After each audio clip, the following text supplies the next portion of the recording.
Assalamualaikum warahmatullahi wabarakatuh. Halo, halo, apa kabar? Kembali berjumpa dengan saya, Hersu Beno Arif.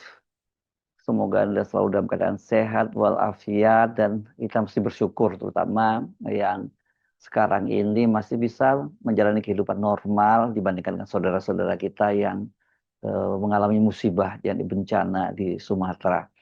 Hingga kemarin itu tanggal 1 Desember 2025 berdasarkan data dari Badan Nasional Penanggulangan Bencana BNPB jumlah korbannya itu sudah mencapai 600 orang, 604 orang yang meninggal dunia. Namun dipastikan korbannya itu masih akan terus bertambah karena masih banyak korban yang belum ditemukan. Banyak sekali cerita haru biru di media sosial maupun yang juga diangkat di media-media konvensional. Saya membaca di BBC itu ada seorang anak di Kabupaten Agam, Sumatera Barat menemukan ibunya meninggal dunia dalam kondisi mengenakan mukena. Karena itu dia meyakini bahwa ibunya itu meninggal dunia dalam kondisi sedang melaksanakan ibadah sholat. Mudah-mudahan ini dia mati syahid ya, karena terkena bencana dan juga kemudian sedang menjalankan ibadah. Nah, yang lebih menyedihkan lagi itu adik dan tiga orang keponakannya katanya masih hilang dan diduga sudah meninggal dunia jadi korban kemurkaan alam. Masih banyak cerita lain yang tidak kalah memilukan di kawasan bencana yang melanda tiga provinsi di Sumatera. Mulai dari ujung barat, yakni di Aceh, di Provinsi Aceh, di Sumatera Utara, dan Sumatera Barat. Namun di luar kisah haru biru itu, netizen, bahkan ini media sosial banyak yang menyoroti tingkah pola para pejabat tinggi negara. Salah satu yang sangat viral adalah momen saat Menko Pangan Zulkifli Hasan memanggul karung beras. Ini saat dia mengunjungi korban bencana di Kota Padang, Sumatera Barat. Saya sendiri melihatnya mungkin itu merupakan bentuk tanggung jawab dan juga sekaligus semacam menghukum diri sendiri dalam tanda petik ya sebagai seorang pejabat. Dia bagaimanapun harus bertanggung jawab memikul beban karena bencana itu. Sebagai ketua umum yang partainya ini saya tadinya berbasis segmentasi pemilih Muslim, yakni Partai Amanat Nasional, karena PAN ini kan awal berdirinya itu terafiliasi dengan Muhammadiyah, salah satu ormas Islam terbesar di Indonesia. Kalau sekarang saya tidak tahu apakah masih ada itu, tapi jejak sejarahnya seperti itu. Zulkifli Hasan pasti paham ya kisah-kisah yang berkaitan dengan Khulafaur Rasyidin, para khalifah, terutama kalau dalam soal begini yang dikaitkan adalah Khalifah Umar bin Khattab yang pernah menghukum dirinya sendiri dengan memanggul karung gandum karena dia mendapati seorang warganya itu sedang merebus batu itu hanya untuk menenangkan anaknya yang tengah kelaparan. Namun entah kenapa netizen bahkan media nasional itu kemudian mengkaitkannya dengan video dari Zulkifli Hasan lebih dari 10 tahun lalu saat dia masih menjabat sebagai Menteri Kehutanan dan ditegur oleh bintang Hollywood ya atau yang lebih dikenal sebagai bintang Indiana Jones, Harrison Ford, karena kerusakan yang terjadi di Taman Nasional Tesolilo Palalawan Riau. Itu cerita berapa sebenarnya ya, 12 tahun lalu kalau tidak salah ya. Tesolilo itu terancam ini karena pembalakan hutan. Sementara kalau niatnya Zulkifli Hasan benar, biar dia dibilang mirip atau setidaknya dalam ini lebih dalam tanda petik lebih positif meneladani perilaku Khalifah Umar bin Khattab. Nah, netizen juga mengait-ngaitkannya dengan mantan Presiden Joko Widodo. Sebab pada saat PDIP itu masih mesra dengan Joko Widodo, ada politisi PDIP yang menyebut Jokowi itu kepemimpinannya mirip dengan Khalifah Umar bin Khattab karena sering belusukan bahkan pada malam hari bagi-bagi sembako ke rakyat. Video Zulkifli Hasan tengah memanggul karung beras saat mengunjungi korban bencana itu lokasinya rupanya di Kota Tangah Padang. Dan ini viral sekali. Video itu memang dari sisi human interest sangat menarik ya, karena Zulkifli Hasan yang memakai kemeja putih bercelana hitam kemudian memakai sepatu boot warna oranye ini ya. Dia pergi ke daerah bencana, lokasi bencana memanggul beras dan di situ terlihat ada beberapa orang petugas dari TNI dan saya yakin pasti juga ada ajudannya di situ membiarkan Zulkifli Hasan memanggul beras itu. Kemudian dia juga terlihat bertemu dengan para warga yang terkena bencana dan dia di situ juga memegang sekop untuk membantu menyerok ini lumpur-lumpur yang menggenangi rumah yaitu merendam rumah warga. Tentu saja ini sifatnya hanya seremonial saja ya, terlihat di video itu. Tapi kan kemudian Zulkifli Hasan juga menjanjikan bantuan, ya sebelum bantuan dari pemerintah datang katanya bantuan dari dia pribadi dulu yang lebih dulu disampaikan. Ibu bersih-bersih. Nah, Ibu kan usahanya habis. Habis mesin jahitnya. Nanti habis. pemerintah akan bantu, tapi sebelum pemerintah saya akan bantu pribadi. Nanti saya pribadi bantu modal usaha. Ya, biar semangat lagi ya, Bu ya. Ini anaknya sakit. Satu sama bapak ini usahanya habis. Nanti kamu catat namanya saya bantu ya. 2 sama 1.003 tadi ya. 3 Iya 5 ya. Wah, gagah banget ini. Semangat ya. Ini juga besar, awas yang nanti itu udah kosong bawahnya. Airnya di sungai sebelah sana. Nah, sungainya sebelah sana. Sungainya sebelah sana. Iya. Ini sungai baru. Ini baru. Iya, ini rumah penduduk sini, Pak. Hah? 15. Tolong yang 15 rumahnya hilang itu daftar sama wali kota, nanti pemerintah bangun. Tapi tempatnya jangan di sini lagi. Nanti wali kota bilang ada lahannya, ya. Terima kasih banyak, Pak. Ya, ini lahan. Nah, bersamaan dengan video Zulkifli Hasan mengambil beras itu, netizen kemudian mengedarkan kembali videonya saat diwawancarai oleh bintang Hollywood Harrison Ford pada tahun 2013. Dia masih menjabat sebagai Menteri Kehutanan di era Presiden SBY. Ini berarti masa jabatan SBY yang kedua ketika SBY berpasangan dengan wakil presidennya Budiono. Saat itu Harrison Ford datang sebagai host untuk proyek dokumenter. Nah, ini film dokumenter Years of Living Dangerously yang ditayangkan di kanal YouTube The Years Project. We were in Tesanilo National Park. Okay. It's not funny. Yeah. It's not funny. Only 18% of it remains. We saw it. There are new roads, new illegal roads. Forests cut, trees laying on the ground, burnt where they fell. It's devastating. It's heartbreaking to see it. You saw it. You pledged a resolution. What have you done? Saya baru lihat terkaget. Kami tiap hari untuk mencoba menyelesaikan persoalan. Kami baru mengalami apa yang disebut demokrasi. Sir, they didn't drop out of the sky on this property. They came there over a period of time, and there was plenty of time to stop the behavior, stop the activity. Tadi saya sudah jelaskan, ini bukan Amerika, memang berbeda. Kami baru mengalami apa yang disebut dengan reformasi. Ya, baru ini. Sekarang orang baru bebas. Baru bebas, kadang-kadang kami memang surplus, apa yang disebut dengan surplus demokrasi. Oleh karena itu kami sekarang buat program untuk mencoba memindahkan mereka, mencari lahan pengganti nama. I understand. You're willing to lose the battle. Is that what you're telling me? Yeah. Okay, all right. I see all of this wealth, but it's at the top of the heap. Down at the bottom of the heap, sir, there's inequity, Gimana? there's illegality, and there's corruption. Thank you for your time. Sama-sama, makasih. Setelah video itu viral kembali, bahkan berbagai media online termasuk Kompas.com misalnya, itu mengunggah artikel dengan judul Isi Percakapan Harrison Ford dan Zulkifli Hasan tentang Tesunilo 12 tahun lalu. Kompas menggambarkan bintang film Indiana Jones itu mengudara di atas kawasan Taman Nasional Tesunilo Riau, dan dia juga memasuki Taman Nasional Tesunilo dan bertemu dengan para tuan rumah Taman Nasional itu, yaitu gajah. Harrison Ford kaget dan tidak habis pikir hutan lindung tersebut telah banyak berubah menjadi kebun sawit. Dan dia mengaku tidak sabar ingin bertemu dengan Zulkifli Hasan, Menteri Kehutanan saat itu.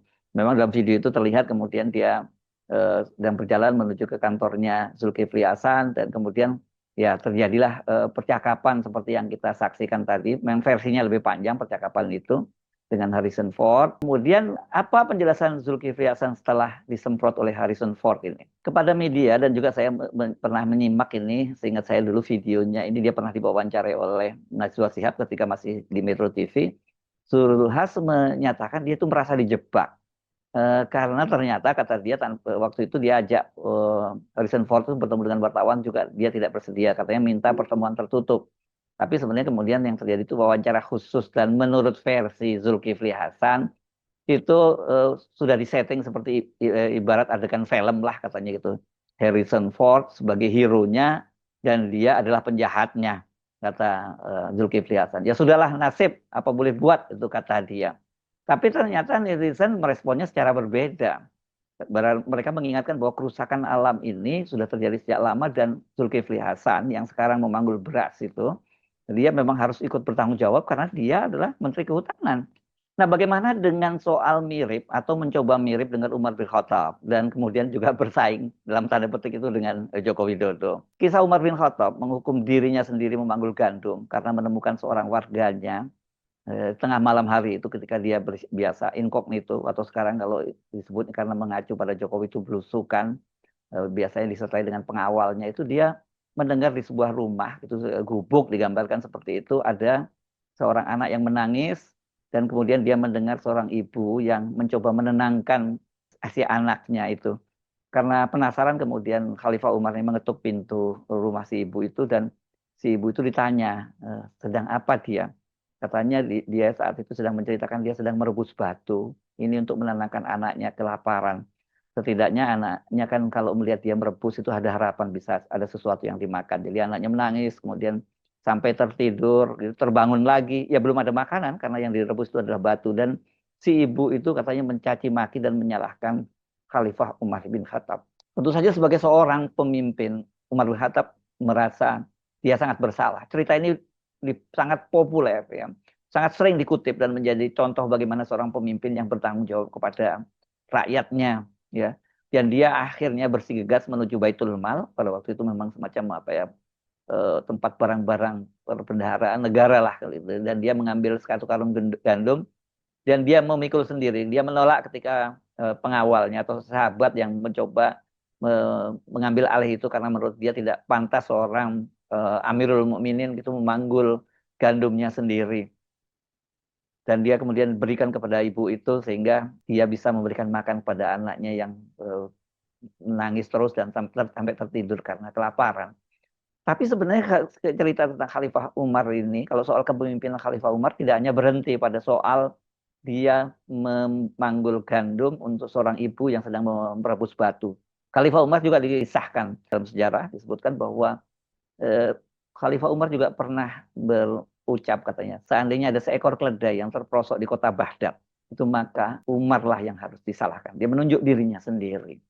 Kehebatan atau keluar biasaan Umar bin Khattab ini dulu, ini waktu masih Jokowi dan PDIP itu masih sangat mesra, itu disamakan dengan gaya kepemimpinan Jokowi itu seperti Umar bin Khattab. Yang menyebutnya itu kalau jejak digitalnya setidaknya ada 2 orang kader PDIP. Ini saya googling di media. Yang pertama itu adalah Ketua DPP PDIP bidang kemaritiman Rohmin Dahuri. Ini pada tahun 2018. Dia menyebut kepemimpinan Jokowi itu seperti Umar bin Khattab. Beliau itu kayak Umar bin Khattab, kesana kemari nggak ada protokoler. Mudah didekati kemana-mana, salaman. Itu kata Rohmin Dahuri yang pernah menjabat sebagai Menteri Kelautan tapi kemudian tersandung kasus korupsi ya. Dan menurut Rohmin Dahuri, ya dia sama seperti Jokowi itu berasal dari kalangan rakyat jelata yang kemudian akhirnya karirnya terus naik dan sampai menjadi presiden.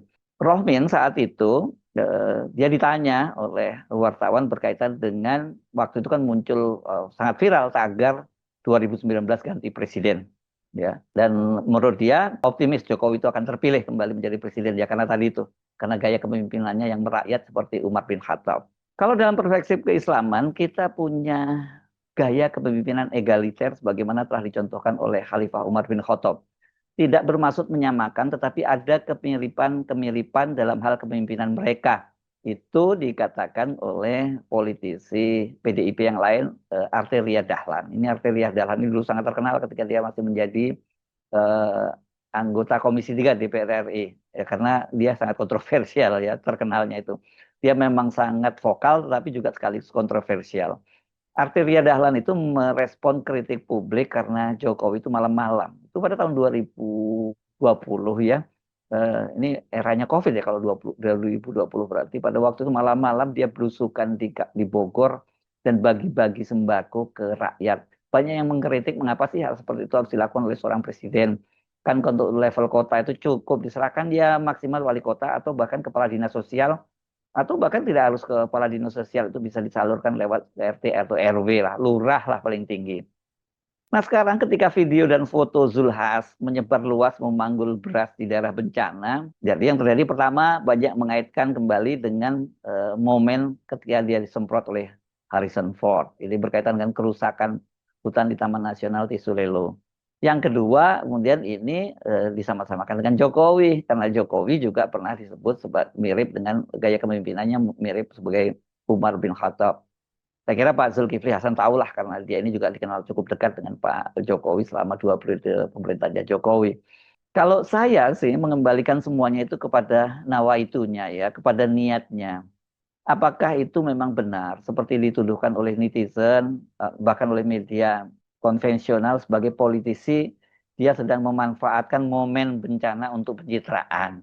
Coba kalau saya aja Anda positive thinking, bersedia nggak kira-kira? Kalau positive thinking, semoga itu merupakan upaya serius, ini upaya serius meneladani perilaku Khalifah Umar bin Khattab yang menghukum dirinya karena sampai menyebabkan rakyat kelaparan. Ini berarti kan Pak Zulkifli Hasan merasa sebagai pejabat dia juga punya andil dalam kerusakan itu, dalam penderitaan rakyat itu, karena itu dia menghukum dirinya dengan memanggul itu. Dia tidak membiarkan ada ajudannya, ada petugas TNI di situ untuk memanggul beras. Tapi kasus bencana Sumatera ini kan dikaitkan oleh para aktivis dan pengamat bukan hanya karena perubahan iklim, bukan karena BMG katanya sudah 8 hari sebelumnya mengingatkan bakal terjadi arus hujan yang sangat curah hujan yang sangat besar di 3 kawasan itu, di 3 provinsi itu. Tapi juga karena kerusakan alam dari para pengusaha yang rakus, yang juga ini merupakan kebijakan pemerintah membiarkan dan bahkan memberikan izin terhadap berbagai sektor usaha yang menyumbang faktor kerusakan terbesar. Saya menyimak pernyataan dari Walhi, Wahana Lingkungan Hidup Indonesia misalnya, yang menyumbang kerusakan terbesar di bencana Sumatera ini adalah penebangan hutan, deforestasi karena kebun sawit, dan juga penambangan. Kan video-videonya sekarang viral sekali ya, bagaimana ketika arus deras itu melanda berbagai rumah dan pemukiman warga, itu terlihat kayu-kayu dalam potongan balok-balok gitu ya, yang sudah dipotong rapi. Jadi itu nggak benar kalau itu dinyatakan itu bahwa sebagai, ya karena itu pohon-pohon yang tercerabut karena terkena banjir. Tapi karena banjir itu terjadi ya tadi karena hutannya sudah mulai gundul, ada karena penebangan hutan, ada karena diubah menjadi kebun sawit yang ini tidak bisa menahan laju erosi dan abrasi, dan juga penambangan itu juga punya saham besar karena dia juga banyak menebang pohon. Nah, ini bahkan kan Menteri SDM ini Bahlil Lahadalia sudah membuat pengakuan dia juga merasa bersalah karena di masa lalu salah satunya itu bisnis dia juga menebang pohon. Dan mudah-mudahan mungkin banyak ya ini para pejabat yang mengakui kesalahannya, tapi jangan hanya berhenti mengakui kesalahannya atau kebijakannya yang harus diubah ya. Umar bin Khattab bukan hanya merasa bersalah karena rakyatnya kelaparan, bahkan tadi ketika seandainya atau jika seekor keledai terperosok nun jauh di Baghdad, karena Umar bin Khattab ini kan ngantornya, tapi jangan dibayangkan di istananya ya, ngantornya itu di Madinah, sementara itu keledai yang terperosok itu di Baghdad sana. Zaman dulu jangan dibayangkan seperti sekarang ya. Dulu kalau pakai naik onta atau bahkan kuda misalnya, onta lewat kuda mungkin nggak kuat untuk jarak jauh itu, ya, itu akan ditempuh dalam waktu berapa hari. Tapi Umar bin Khattab merasa dia harus paling disalahkan. Nah sekarang ini kan yang terjadi di Sumatera yang bisa ditempuh dengan pesawat yang dalam hitungan jam para pejabat ini sudah sampai di lokasi itu. Bencana kali ini tidak hanya menelan korban ratusan nyawa manusia, tapi juga ratusan ribu bahkan mungkin jutaan satwa mati dan kehilangan habitatnya, dan cepat atau lambat mereka itu juga akan punah. Jadi selain kita sebagai rakyat harus introspeksi, tafakur atas kelalaian kita, tidak ikut menjaga alam, atau kelalaian kita atau ketakutan kita karena kita hanya diam saja melihat berbagai penyimpangan itu, Anda nggak speak up minimal lewat media sosial, Anda tidak melakukan unjuk rasa menentang pembalakan liar itu, ya kita itu harus ikut disalahkan. Tapi yang paling harus bertanggung jawab itu adalah para penguasa, petinggi negara yang tidak menjaga amanah konstitusi, menjaga sumber daya alam, dan memanfaatkannya untuk sebesar-besar kemakmuran rakyat, Dan yang lebih parah lagi, ini kan mereka kemudian menyerahkannya kepada pengusaha yang serakah. Tapi menurut saya ada yang lebih berdosa lagi, jauh lebih parah lagi, yakni para pejabat yang mereka juga menjadi pengusaha atau sering disebut sebagai peng-peng, dan usahanya itu adalah eksploitasi alam, menjadi mengubahnya menjadi kebun sawit, mengeruk tambangnya, bahkan juga melakukan penebangan. Ini sudah bukan rahasia umum kok ya, banyak sekali pejabat kita yang juga punya bisnis seperti itu, atau kalau tidak punya bisnisnya, ini bahkan mereka yang sudah pensiun itu jadi backing dari usaha-usaha semacam itu. Bahkan kan sebenarnya Pak Prabowo pada bulan Agustus, pada pidato kenegaraan tanggal 15 Agustus juga sudah mengingatkan bahwa akan menyikat para backing-backing jenderal itu baik TNI maupun Polri, baik mereka yang masih aktif maupun pensiunan yang sudah menjadi backing tambang liar. Nah, waktunya sekarang Pak Prabowo selain membantu rakyat di ketiga provinsi itu, yang sekarang dituntut oleh mereka itu agar ditetapkan statusnya menjadi bencana nasional, juga sikat itu para pengusaha-pengusaha dan juga para backingnya yang bisnisnya merusak alam. Lebih harus disikat lagi, bahkan harus mulai hari ini mestinya sudah mulai direshuffle adalah para pejabat Anda, para menteri Anda, kepala badan atau kepala lembaga yang mereka sendiri juga punya bisnis-bisnis di sektor-sektor yang punya kontribusi sangat besar terhadap kerusakan alam. Saya Arif, sampai jumpa lagi. Wassalamualaikum warahmatullahi wabarakatuh.